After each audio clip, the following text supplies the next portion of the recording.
का सिमलवाड़ी नगरा टोला पूरी तरह से कटाव की जद में था। आज आपने निरीक्षण किया, क्या देखा?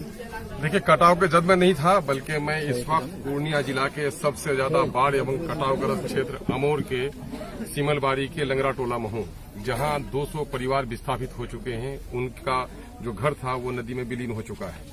पिछले 3 सालों के दरमियान में नदी ने कम से कम 1 किलोमीटर यहाँ तांडव किया है, और अभी जो ये नदी है, एक नदी की नई धारा निकलकर जाकर के वो आगे दास में जाकर मिल रही है, और इस वक्त धारा को परिवर्तन होने से रोकने का काम किया जा सकता है। लेकिन सरकारी उदासीनता के नतीजे में यहाँ 200 घर लगभग विस्थापित हो गए हैं। अब तक उनको सरकारी राहत कोष से कोई भी मदद नहीं की गई है, जबकि रिलीफ कोर्ट बिहार का ये कहता है कि 72 घंटे के अंदर ही जो लोग आपदा से प्रभावित होते हैं उनके खान पान का इंतजाम किया जाए। लेकिन यहाँ अमोर और जिला प्रशासन ने इन पर कोई खबर नहीं ली है। ये बड़ा खेद का विषय है। जो सबसे बड़ा मसला ये है कि कनकी नदी का कटाव ये पहला कटाव नहीं है, बल्कि हर साल सैकड़ों घराने इस नदी से कटाव के जद में आते हैं, और कटाव रोधक काम होना चाहिए सुखाड़ के दिनों में। और अभी भी पानी बैठा हुआ है, चूंकि इस साल 10-12 बार कंटिन्यू बारिश होने के नतीजे में 10-12 बार सैलाब यहाँ पर आया थोड़े थोड़े वक्फे के लिए। और मुझे प्रशासन के लोगों से जो बात हुई तो बड़ा अफसोस हुआ कि इन लोगों ने कहा कि साहब सैलाब यहाँ नहीं आया है, कटाव है।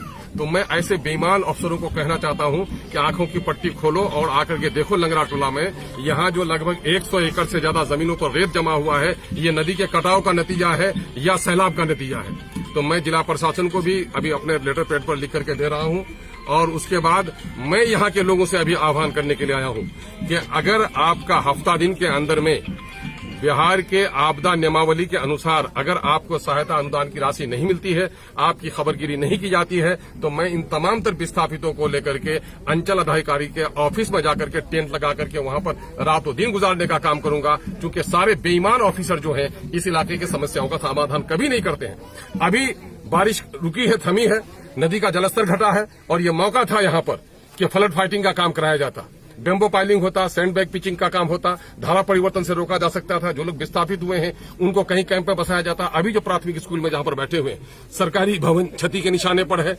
यहाँ प्रधानमंत्री निर्माणाधीन जो सड़क है वो कटकर गिर गई है। इतनी सारी संपत्ति सरकार की कट के चली जा रही है, और ये लापरवाही है। इसी देश में गंगा है, जमुना है, ब्रह्मपुत्रा है, बड़ी नदियों के किनारे शहर बसे हुए हैं, और एक घर कट के नहीं गिर रहा है। यहाँ डंगना पुल है और वहां नदी बिखरना चाहती है तो नदी को बांध के काबू में रखा जा सकता है, लेकिन इन बस्तियों को बचाने के लिए कोई प्लान नहीं है। लगता है कि सीमांचल के लोगों के दर्द की आवाज सुनने वाला कोई नहीं है। इसलिए सीमांचल में इस दर्द की आवाज के लिए हमारी पार्टी संघर्ष करती रही है, और हम पार्टी पॉलिटिक्स से ऊपर उठकर समाज की इस पीड़ा के लिए सड़क पर उतरने के लिए तैयार हैं। यहाँ के लोगों से भी हम आह्वान करने के लिए आए हैं। ये बड़ा खेद का विषय है कि साहब 1 महीना 1.5 महीना हो गया लोगों के घर के कटे हुए, और अब तक सरकार की अनुदान की राशि नहीं दी जाती। यहाँ के सीओ हो, बीडीओ हो, डीएम हो, एसडीओ हो, अगर उनके परिवार के लोग विस्थापित होते तो क्या उनका यही गत होता? शायद ऐसा नहीं होता। मैं तो ये कह रहा हूँ कि बिहार के दूसरे हिस्से में अगर इस तरह की मुसीबत आती तो ये हिस्सा नहीं होता। सीमांचल के साथ ये सौतेलापन का सलूक है नीतीश सरकार का, और नतीजा ये है कि हमारे कटाव के रोकने का अभी तक कोई काम नहीं हो रहा है। लगता है कि अब हमको संघर्ष के अलावा हमारा कोई उपाय नहीं बचा है ये काम करने के लिए। ये तो क्षेत्र में बाढ़ प्रभावित अफसोस का मामला है कि इस वक्त 16-17 जिले को बाढ़ प्रभावित घोषित किया गया है। बाढ़ प्रभावित घोषित किया गया है। वहाँ 2 नदी, कनकई महानंदा नदी गुजरती है, और वही महानंदा नदी का जल निकासी का मार्ग ये पूर्णिया जिला का अमोर प्रखंड है ना। ये बाढ़ प्रभावित नहीं। पूर्णिया जिला में 4 नदी प्रभावित करती है, कनकई, महानंदा, परमान, बकरा। ये बाढ़ प्रभावित नहीं है, असल की बात है। और 2 नदी प्रभावित करती है, अररिया को 2 नदी प्रभावित करती है, किशन को बाढ़ प्रभावित घोषित होता है। ये सरकार की क्या है? मैंने ये न्याय लापरवाह और मुजरिमाना आपराधिक रोल है।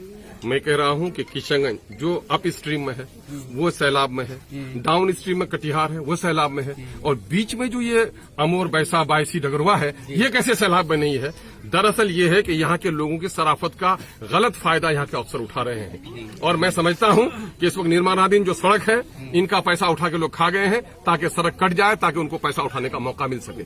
और ये लोग फ्लड फाइटिंग के नाम पर हर साल करोड़ों का उगाही कर रहे हैं और यहाँ के लोगों को फायदा नहीं देना चाह रहे हैं। और ये इलाका पूर्ण तौर पर कटाव और सैलाब से ग्रस्त है, और यहाँ के जनप्रतिनिधियों की, हम सबों की लापरवाही के नतीजे में शायद ऐसा हो रहा है। तो मैं तमाम जनप्रतिनिधियों से आह्वान करता हूँ, पंचायत स्तर के हों चाहे पार्लियामेंट के असेंबली के हों, कि सबको संघर्ष के लिए आना चाहिए। मैं नौजवानों का आह्वान कर रहा हूँ कि कनकई नदी कटाव संघर्ष समिति, कटाव रोधक कार्य के लिए अपनी संघर्ष समिति बनाइए और इस संघर्ष को लेकर सड़क पर उतरने का काम कीजिए, क्योंकि जब तक नहीं लड़िएगा आपकी आवाज नहीं सुनी जाएगी। हम लोग अपने तौर पर सिर्फ अपनी आवाज नहीं उठा रहे हैं, बल्कि इसके लिए कदम कदम पर लड़ेंगे और आगे आगे लड़ेंगे। इसका वादा करने के लिए लोगों के दरमियान में हम लोग आ जाएंगे।